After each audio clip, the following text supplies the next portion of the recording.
I want to see if your truth detector works. Well, obviously. Watch out. Is there a consequence? It's gonna happen.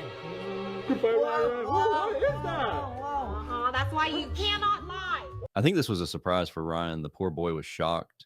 He didn't expect the pasta pouring over his head either. His mom and dad keep taking advantage of him. For weeks, everyone made videos for Ryan and used titles like Save Ryan, but his family is still producing content every day on all 9 of his channels. It's not just that Ryan is growing up, but his viewers are growing up too. He's already 12, and looking at the recent videos, it's clear they're still trying to target younger kids.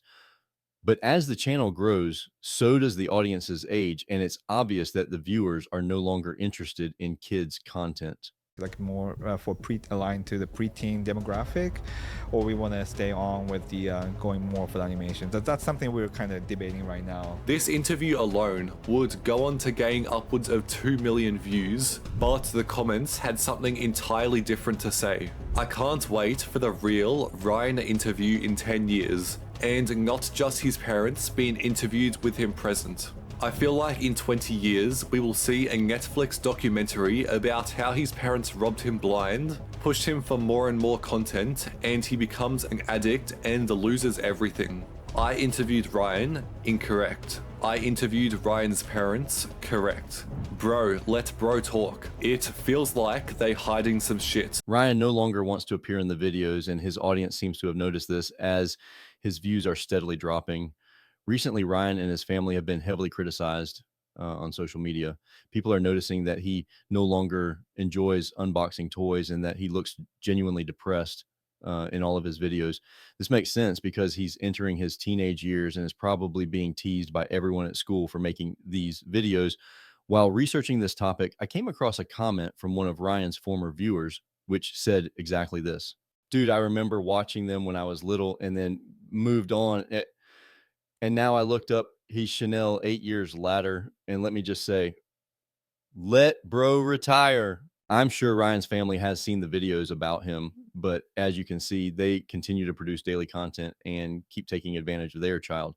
However, due to Ryan's reluctance and his older age, it seems that the audience no longer prefers them, which must be bothering his family. Now they are launching a cartoon series with Ryan as the main character. I don't know if they'll succeed with this content or if it will lift the burden of sharing his life off Ryan's shoulders.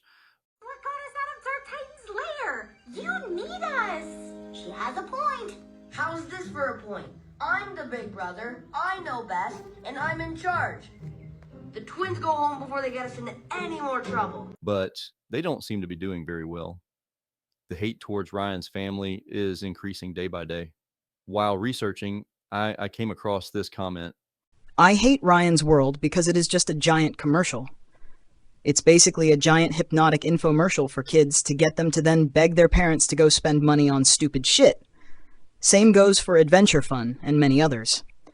My kid already has almost no concept of the value of money and that I pay for all the things we have, so it feels like making a rod for my own back to sit him down in front of a show that's just about what candy and toys he should beg for. I think family influencer channels are grotesque and horrible for a lot of reasons. But that's a different thing to unpack. There aren't many things I will outright forbid my son from watching, but Ryan's World made that list before the end of the first episode I saw. Here's one more comment that supports that comment. Same here. My issue was with unboxing videos in general. Ryan's World just happens to be the biggest one. It's so ironic that Ryan's videos have turned into a toy advertisement board and other kids' families are struggling because of it. What's funny is that these people have been doing this for 9 years and only now people are starting to speak up. Ryan's family has taken it so far that they even launched their own toys. All right, guys, I'm inside the office trying to pick up all the like free gifts I want to give out to Ryan's World fans. We have so many. Yeah.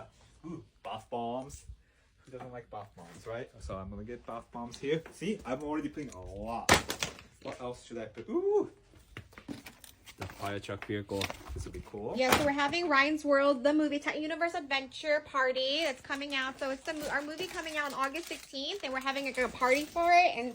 And if our fans shows up, that's what they're gonna get. Surprise, Yeah. boys! I want to give out all different kind of surprises. They must have seen how much the products they advertised were selling, and how much profit they were making. So they started their own brand and promoted it heavily in their videos, making it appealing to young kids, and no one said a word.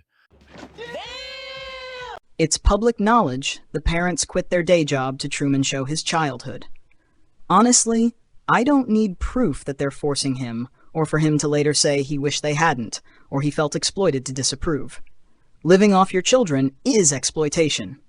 There should be heavier regulation on child actors, and the same regulation should apply to any monetized video that includes a child. I don't care about the mom being an idiot teen/young adult any more than I care about the Blippi dude's idiot gross-out video before he figured out a toddler-focused formula that worked. I do care about child exploitation. I'd say by virtue of putting their kids online as content, it's exploiting them. Children can't really consent to being online, and there's no laws regarding child labor where YouTube is concerned.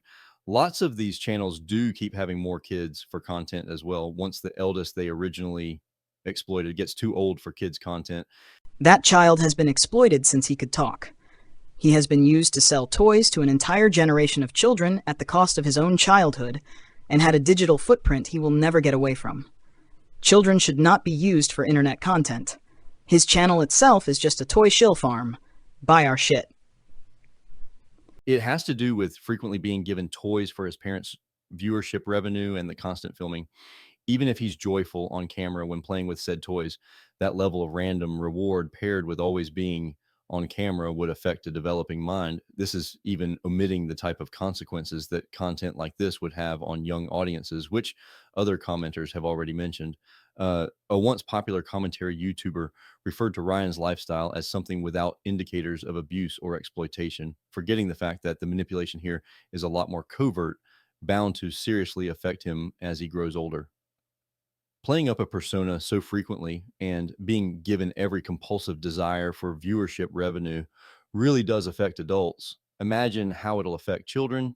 You're on track to be a teenage billionaire doing YouTube. Hollywood has the Coogan account. They keep money for child actors, 15% put in a fund. How much does Ryan get to keep of all this? If you think about it, 15% is not that much. So for Ryan's Mystery Playdate, we put 100% of the Ryan's talent fee to his Coogan account. We make sure he has a stake of the company. That was like the first thing we kind of learned, how to manage assets for our kids and then for his future kids. Did you realize all the things that your parents were doing to help set this up? Yeah, I realized that my parents did like a lot for me and my sisters. Anyway, I feel bad for Ryan having a camera in his face 24/7. Thank you for watching the video. Don't forget to like and subscribe.